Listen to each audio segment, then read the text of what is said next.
Dear students, आज के इस वीडियो में हमें एल्किन के नामकरण को समझेंगे।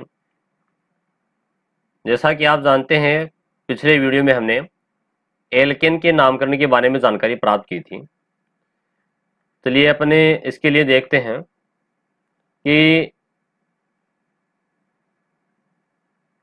हाइड्रोकार्बन में जो वर्गीकरण किया गया है, हाइड्रोकार्बन का क्लासिफिकेशन जो किया गया है, उस पर अपन नज़र डालें तो उसमें दो प्रकार की श्रृंखलाएं हैं। एक तो विवृंत यानी कि अचक्रीय श्रृंखलाएं, और दूसरी होती है चक्रीय हाइड्रोकार्बन श्रृंखला।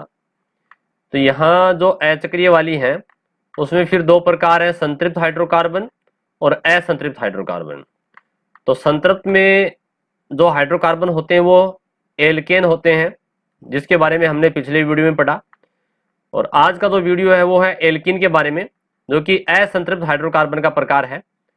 एल्किन का मतलब है कार्बन कार्बन के बीच में डबल बॉन्ड। और अगला वीडियो जो अपन पढ़ेंगे एल्काइन के बारे में, इसका मतलब है कार्बन कार्बन के बीच में ट्रिपल बॉन्ड। ठीक है, तो अपन यहाँ वर्गीकरण के अंदर अपन आज के इस वीडियो में इस एल्किन के बारे में पढ़ने जा रहे हैं। तो आप समझ गए होंगे कि यहाँ इसकी जो आईयूपीएसी पत्ती के अनुसार अपन जितने भी हाइड्रोकार्बन हैं, पहले उनकी कार्बन की संख्या के आधार पे पूर्व लगन लिखते हैं। जैसे कार्बन की संख्या यदि 1 है तो मेथ लिखेंगे, कार्बन की संख्या 2 है तो एथ, 3 है तो प्रोप, 4 है तो ब्यूट, 5 है तो पेंट। इसी प्रकार से अपन लिखते हैं पूर्व लगन, यानी कि नाम का पहला शब्द ये लिखते हैं अपन। और उसमें बंध के आधार पर यदि एकल बंध है कार्बन कार्बन के बीच में तो आगे एन लगाएंगे। जैसे यहाँ 2 कार्बन है तो नाम हो गया एथेन, एथ प्लस एन, 2 कार्बन के लिए एथ और आगे एन लगा दिया। इसी प्रकार से अगर द्विबंध है कार्बन कार्बन के बीच में तो अनुलग्न इन लगाएंगे, यानी कि जैसे यहाँ 2 कार्बन है तो एथ, एथ प्लस इन तो नाम हो गया एथीन।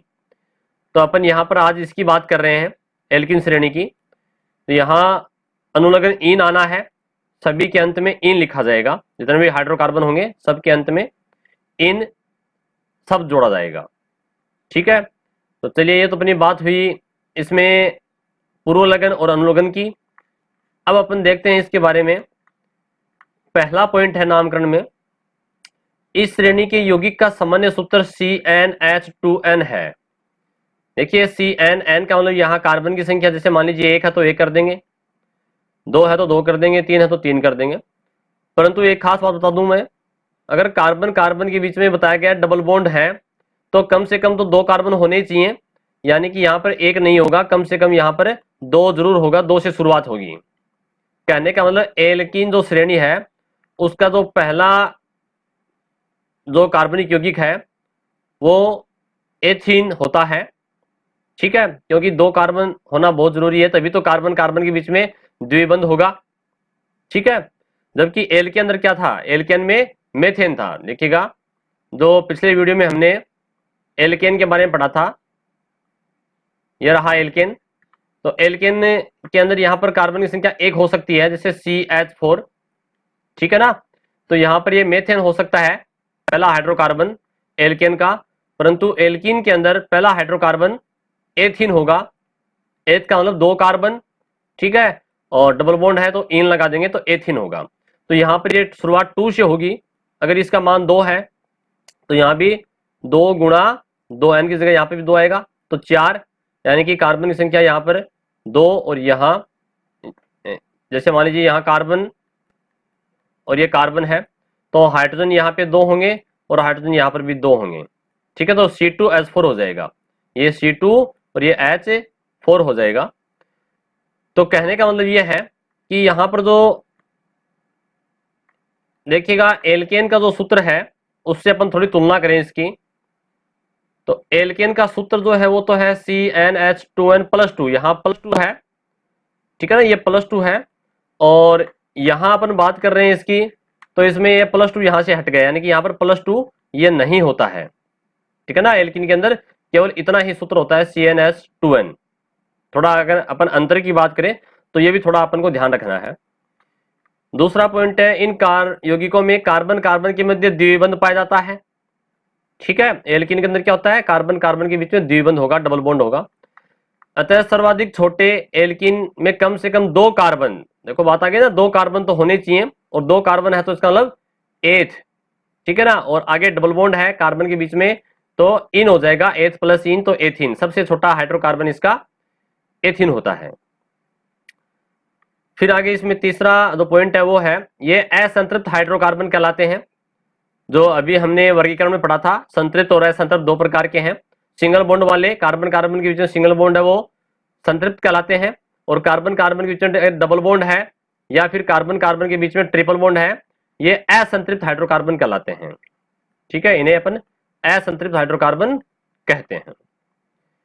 चौथे पॉइंट में है, ये यौगिक ब्रोमीन, ये जो यौगिक है ब्रोमीन जल से, यानी ये ब्रोमीन का जो जल है उससे अभिक्रिया करके तेलीय द्रव बना लेते हैं, यानी कि ये ऑयली नेचर के होते हैं, ऑयली प्रकृति की बना लेते हैं, अतः इन्हें ओलिफिन्स भी कहते हैं। देखिए नाम क्या है, तेलीय द्रव है, तेल को अंग्रेजी में बोलते हैं ऑयल, ऑयल यानी कि तेल, और तेलीय को ऑयली, ऑयली लिक्विड, तो ऑयली से नाम पड़ गया इसका ओलिफिन्स। ठीक है, जब ये यौगिक ब्रोमीन जल के साथ में विक्रिया करते हैं तो तेलीय द्रव्य बना लेते हैं, तेलीय प्रकृति के हो जाते हैं, इन्हें इनको ओलिफिन्स भी कहा जाता है, दूसरा नाम इनका ओलिफिन्स भी है। ठीक है, जिस प्रकार से हमने इनमें पढ़ा था एल्केन में, एल्केन को पैराफिन्स कहते हैं, एल्केन को क्या कहते हैं, पैराफिन्स कहते हैं, ठीक वैसे ही यहां एल्किन को ओलिफिन्स कहा जाता है, आपको ये याद रखना है। इस श्रेणी का अनुलग्न ईन है, देखो अनुलग्न यानी कि जो शब्द के अंत में जो जोड़ा जाएगा, थोड़ी देर पहले अपन ने बात की थी, ये रहा इन, ये रहा इन, इसकी बात कर रहा है, द्विबंध है कार्बन कार्बन के बीच में, तो अंत में यहां पर इन जोड़ा जाएगा। ठीक है ना, ये तो चलो बातें होगी अपने इसकी मुख्य बातें। अब इसके नियम के बारे में पढ़ेंगे अपन, जो इसके लिए जो नियम बनाए गए हैं उनकी बात करेंगे, नामकरण के जो नियम है। पहला पॉइंट है, कार्बन की द्विबंध युक्त सबसे लंबी श्रृंखला का चयन किया जाता है, इसे मुख्य श्रृंखला कहते हैं। यानी कि हमें इसके नामकरण के लिए कार्बन कार्बन के बीच में डबल बॉन्ड वाली जो श्रृंखला होगी, सबसे लंबी श्रृंखला वो लेंगे अपन।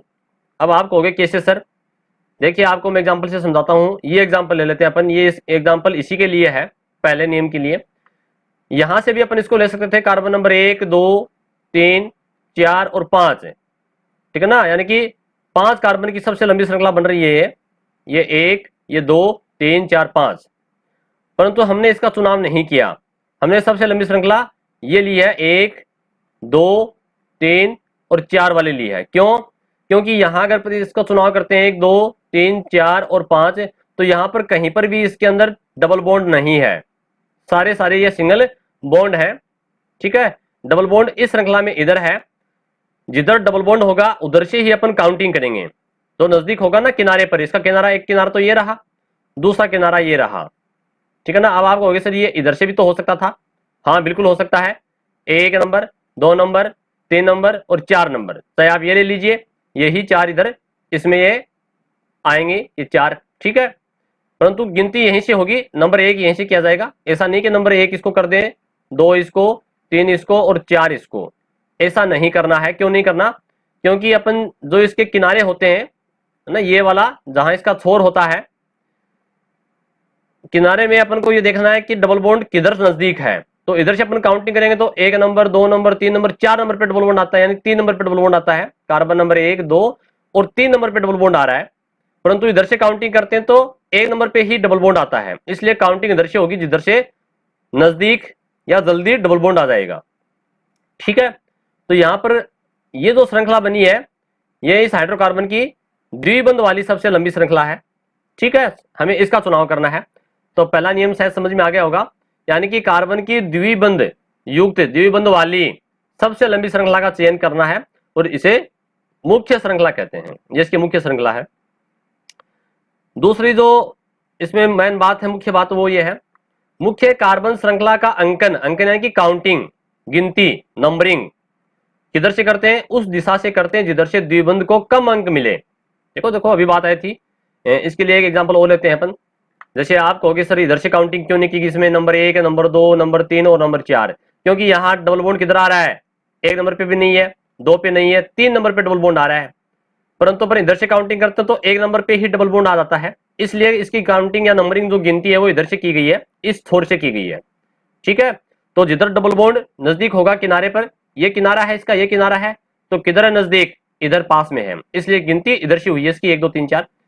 अगर इसकी बात करें अपन तो इसमें से आप इधर से कर लो 1 2 ये 3 और ये 4, और से इधर से कर लो 1 2 3 और 4, दोनों तरफ बराबर है, यानी कार्बन नंबर 2 पे डबल बॉन्ड इधर भी और इधर भी कार्बन नंबर 2 पे डबल बॉन्ड है, तो आप किधर से भी कर सकते हो। ठीक है ना। और यहां देखिएगा इसमें कार्बन की संख्या इधर 1 ये 2 नंबर पे डबल बॉन्ड आ गया, तो गिनती इधर से हुई। अगर इधर से करते तो 1 नंबर 2 नंबर और 3 नंबर पे डबल बॉन्ड होता है, इसलिए गिनती इधर से नहीं की गई है, इधर से करते हैं अपन। अब मेरे ख्याल से आपकी बिल्कुल समझ में आ गया होगा कि अपन को नंबरिंग किधर से करनी है, जिधर द्विबंध को कम अंक मिले वहां से अपन को नंबरिंग करनी है। अगले पॉइंट में बता रहा है कि अन्य नियम एल्केन के नामकरण के अनुसार होते हैं। अब अन्य नियम क्या है, अन्य नियम जैसे मान लीजिए एथ है, ठीक है, या 3 कार्बन है तो प्रोप है, 4 कार्बन है तो ब्यूट है। उसी प्रकार से जितने नंबर के ऊपर डबल बॉन्ड है वो अपन नंबर की संख्या लिखेंगे। जैसे अपन सारे एग्जाम्पल देखें, यहां इसका नाम अगर बोर्ड परीक्षा में पूछा जाएगा तो एक प्रश्न तो आ सकता है कि इसका आईयूपीएसी नाम क्या है, तो अपन को पता है 2 कार्बन है, कार्बन गिन लेंगे, 2 कार्बन के लिए एथ लिखेंगे अपन, डबल बॉन्ड है तो इन आ जाएगा, एथ प्लस इन क्या नाम बन गया, एथीन।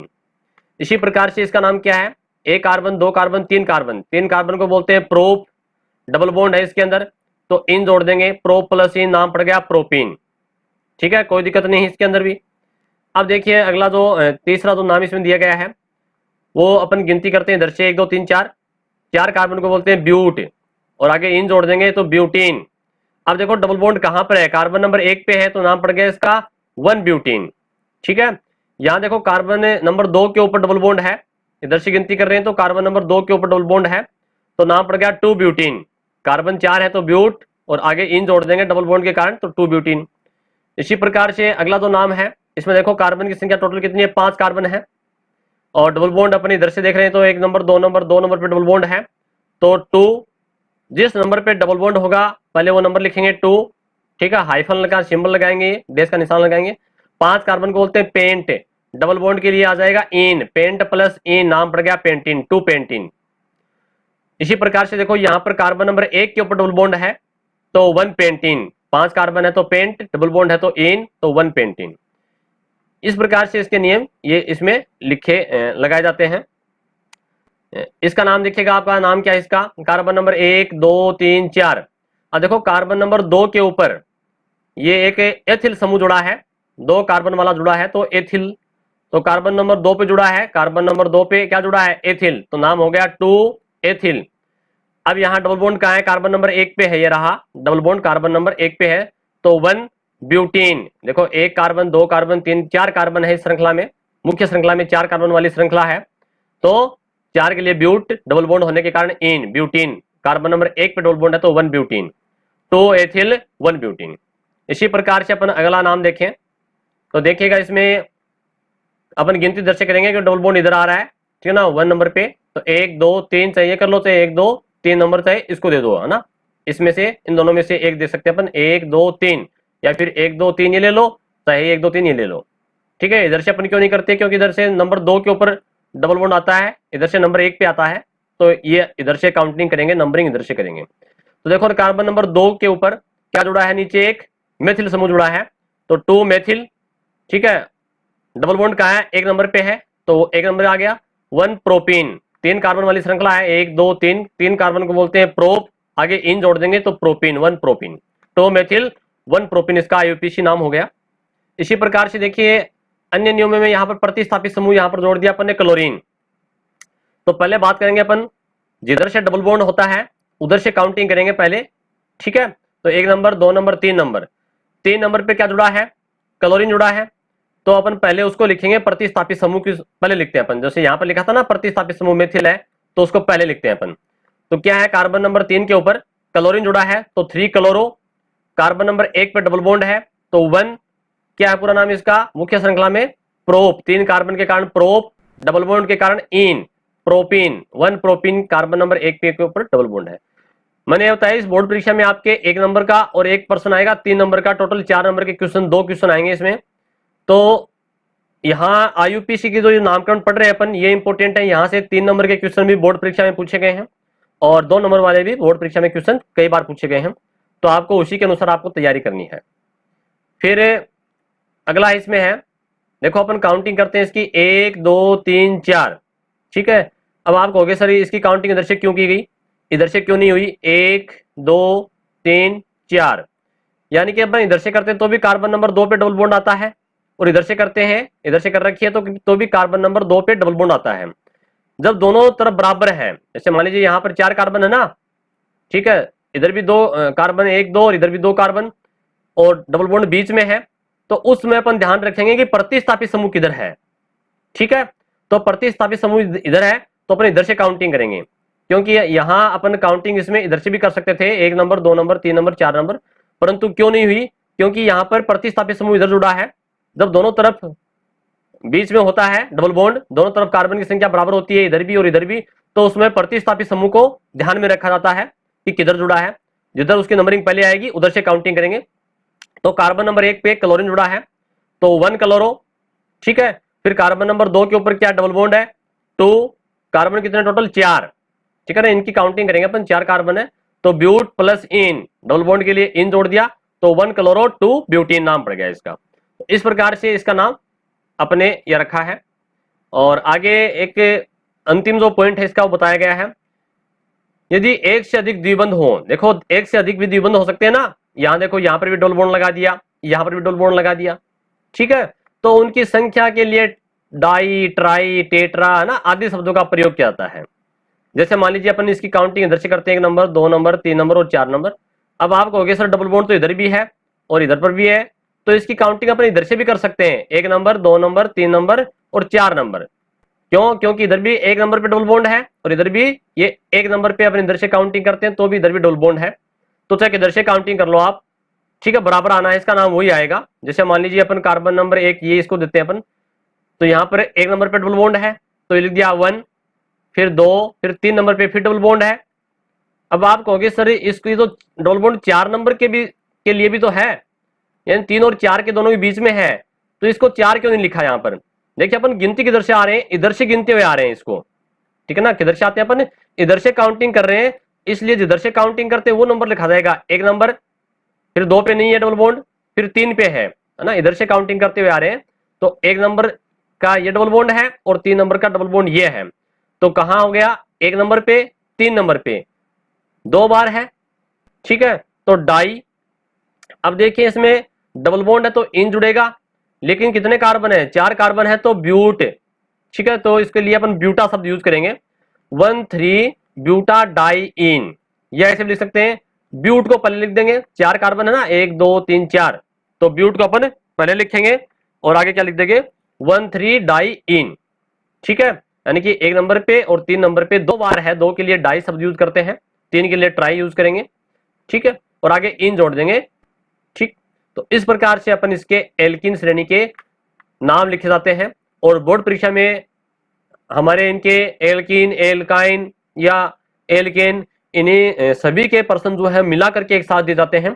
अपन इनके अलग अलग वीडियो इसलिए पढ़ रहे हैं ताकि एक साथ आप कंफ्यूज नहीं हो, आपके मिक्स नहीं हो, आप इनको आसानी से समझ पाओ। इनकी बार बार आप प्रैक्टिस कीजिएगा, अपने रफ कॉपी में आप इनके नाम लिखने का प्रयास कीजिए। आपकी पाठ्य पुस्तक में जो नाम दिए गए हैं वो काफी हैं, अगर आप वो सारे समझ लेते हो तो इनसे बाहर से कोई प्रश्न बोर्ड परीक्षा में नहीं आएगा। इतना आप अगर तैयार कर लेते हो तो आपका प्रश्न गलत नहीं होगा, ठीक है। इसके अलावा अंत में अपन इसके जो प्रश्न उत्तर पढ़ेंगे तब इनके नामकरण के बारे में दोबारा और विस्तार से समझ लेंगे किस प्रकार से नामकरण किया जाता है। धन्यवाद।